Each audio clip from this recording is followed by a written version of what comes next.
Alcohol తాగితే కొందరికి వేడిగా అనిపిస్తుంది, కొందరికి కాదు ఎక్కువ శాతం ప్రతి ఒక్కరికి కూడా వేడిగా అనిపిస్తుంది, కొంచెం చెమటలు వచ్చినట్టు అనిపిస్తాయి, హీట్ అనిపిస్తుంది.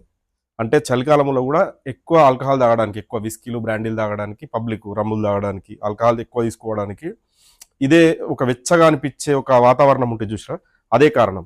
ఇది ఎందుకు వస్తుంది? యాక్చువల్గా ఆల్కహాల్ హీట్ చేయదు. ఆల్కహాల్ ఏం చేస్తుందంటే బ్లడ్ వెజిల్స్ని కొంచెం వెడల్పు చేస్తుంది, బ్లడ్ వెజిల్స్ని కొంచెం ఫ్రీ ఫ్లోగా తయారు చేస్తుంది.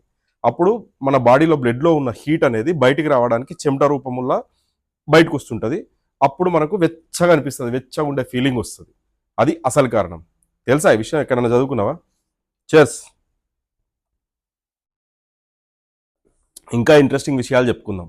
వీడియోలల్లో అప్పుడప్పుడు చిన్న చిన్న తప్పులు జరుగుతుంటాయి. అంటే ఫ్లోలా మేమేం స్క్రిప్టులు రాసుకొని పెద్ద చరిత్రలు చెప్పాం కదా, దాని గురించి కొంచెం తెలుసుకుంటాం, కొంత మనకు తెలిసింది జోడించి చెప్తాం. చెప్పేటప్పుడు కొన్ని పదాలు ఒక దగ్గర వేరే ఒకదాన్ని ఇంకోలాగా ఉచ్చరించడము, లేకపోతే ఏదైనా విషయాన్ని మర్చిపోవడము, పూర్తిగా చెప్పకుండా అక్కడనే కట్ చేసి మళ్ళీ వీడియో లెంత్ ఎక్కువ కాకుండా ఉండడానికి టకాటకా ఏదో చేస్తాం. మళ్ళీ దాన్ని రీషూట్ చేసుడు ఇదంతా ఎందుకని చెప్పేసి ఏం కాదులే అని అప్లోడ్ చేస్తాం. కొంచెం అడ్జస్ట్ చేసుకోరు, ఏం కాదు, దానికి ఫీల్ కాకూరి, మైండ్లో పెట్టుకోకండి. ఓకేనా? బాయ్.